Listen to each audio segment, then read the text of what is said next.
Hello viewers, সবাইকে brothers ডাক farm ইউনিয়নের পক্ষ থেকে আন্তরিক প্রীতি ও ভালোবাসা জানিয়ে আর একটা ভিডিও শুরু করছি। তো দেখেন, সকাল সকাল হাঁস খামারে আসলাম। তো মূলত বৃষ্টির কারণে হাঁসের ঘরে নানান বিধি সমস্যাগুলো হয়। তো অলরেডি আমার দুজন খামারে কিন্তু অলরেডি চলে আসছে। তো আমি আসলাম, এখন দেখেন ডিমগুলো কিন্তু উঠানো কমপ্লিট।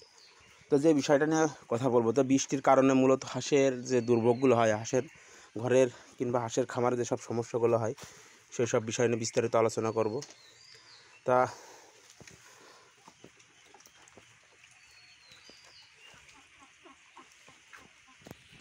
তো এই বৃষ্টিতে দেখেন, আমি একটা জিনিস আপনাদের দেখাই। তো এখানে আমার হাঁসগুলো দেখে যেভাবে এলো বিচরণ করতে, তো সেই সব জায়গাতে দেখেন ভিজে কাদা কাদা আর কি হয়েছে। তো এই সব কাদা হলে যদি হাঁসে সেগুলো খাইলে হাঁসের পেটে হলো সমস্যা, লিভারের সমস্যায় নানান বিধি সমস্যা কিন্তু আসলে খামারে হয়।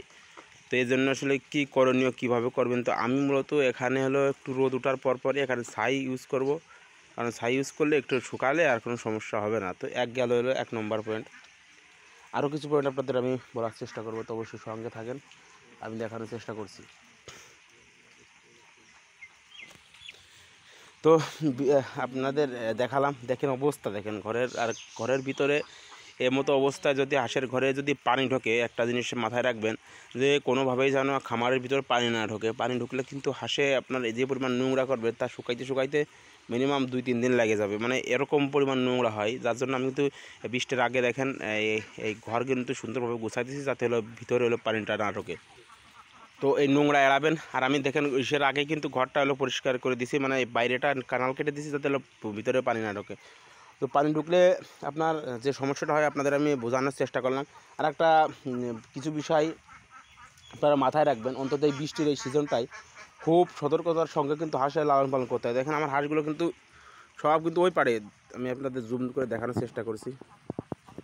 তো মূলত খামারে কিন্তু পানির স্বল্পতা দেখা যাচ্ছে, মানে আমার পুকুরে, মানে পুকুর মোটামুটি গভীর আছে, কিন্তু ওই পাশটাতে দেখেন ধানগুলো সব কিন্তু পেকে গেছে।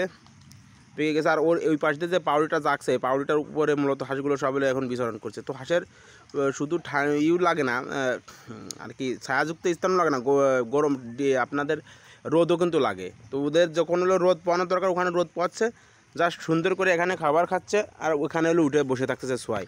তো একটা নির্দিষ্ট স্থানের জায়গার ভিতরে কিন্তু আমি হাঁসগুলো লালন পালন করার হলো চেষ্টা করি, মানে একটা রুটিনের ভিতর দিয়ে হলো আমি চলি, আর ওরা হলো সেই রুটিন ফলো করে আমার হাঁসগুলো, এই আর কি।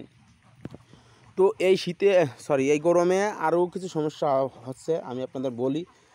আর যে বৃষ্টির যে কথাটা আপনাদের বললাম, তো যে এই যে বৃষ্টি, এই বৃষ্টিতে সবসময় যদি সন্ধ্যার দিকে দেখেন যে হাঁসে বৃষ্টি পড়া শুরু করছে, হাঁসের বৃষ্টিতে ভিজছে, মানে যখন আমি ধরেন 4টের সময় হলো, তো যেটা বলছিলাম, যদি দুপুরের দিকে কিংবা বিকালের দিকে যদি এখন বৃষ্টি নামে, অবশ্যই হাঁসগুলো ঘরের ভিতর দিয়ে আনার চেষ্টা করবেন, ঘরে উঠাই দিবেন।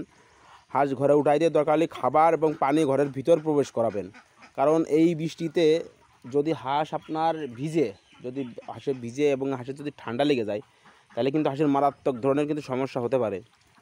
তো আপনাদের কাছে আমি বলি, যখন হঠাৎ বৃষ্টি আসলে কিন্তু মানুষেরও যে এরকম করে প্রভাব পড়ে, হাঁসেরও কিন্তু সেভাবে কিন্তু প্রভাব পড়বে, মানে প্রচুর পরিমাণ ঠান্ডা লেগে যেতে পারে। যদি ঠান্ডা একবার লেগে যায়, ঠান্ডা যদি একবার লেগে যায়, সেই হাঁস যদি আপনার অসুস্থ হয়ে যায়, তাহলে কিন্তু প্রচুর পরিমাণে আপনি কিন্তু লসের সম্মুখীন হতে পারেন। কারণ এই ঠান্ডা, জ্বর এবং জ্বর থেকে যদি অন্য কোনো কিছু হয়ে যায়, তাহলে কিন্তু সেই হাঁস ডিম অফ করে দেয়। তো অবশ্যই মাথায় রাখার চেষ্টা করবেন। আর যদি হাঁসের ঠান্ডা লেগে যায়, অবশ্যই সুন্দরভাবে কিন্তু ট্রিটমেন্ট করবেন। যদি ট্রিটমেন্ট না করেন, তাহলে কিন্তু ডিম খামারে কিন্তু থাকবে না। তো ডিমের হাঁসের ভাই পর্যাপ্ত পরিমাণে জ্বালা, ডিমের হাঁসের যত মজা তত কিন্তু জ্বালা। তো সুন্দরভাবে খাবার দিছি, খাবার খাচ্ছে।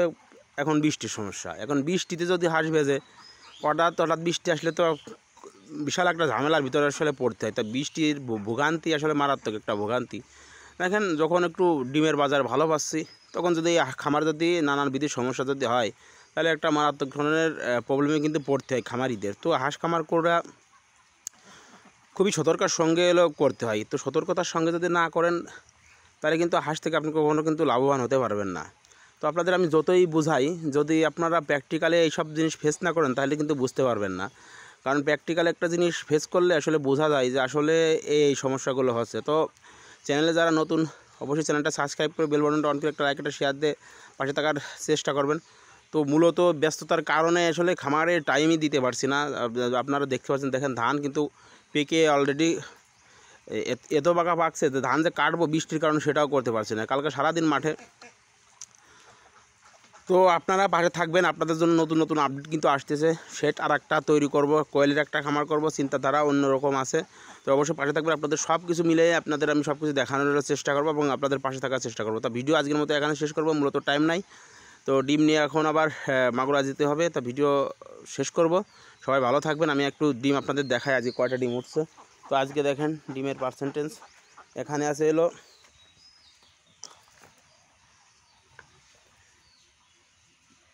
3 খাসি, আর আছে হলো 17টা, আর ওখানে আছে হলো 3 খাসি। এই যে 3 খাসি, মানে 90 90 180 197টা ডিম এখানে আছে। 197টা, 232টা হাঁসে আজকে 197টা ডিম দিয়েছে। তো ভিডিও এখানে শেষ করছি। তো দেখেন বহুদিন পরে এই দেশের রতন আসছে, সে আজকে কাজে যায় নাই। তো দেখেন তার চেহারাটা একটু দেখেন। তা সবাই ওর জন্য দোয়া করবেন এবং ওর পাশে থাকবেন। তো ভিডিও সেই বলে আজকের মতো শেষ করছি। সবাই ভালো থাকেন।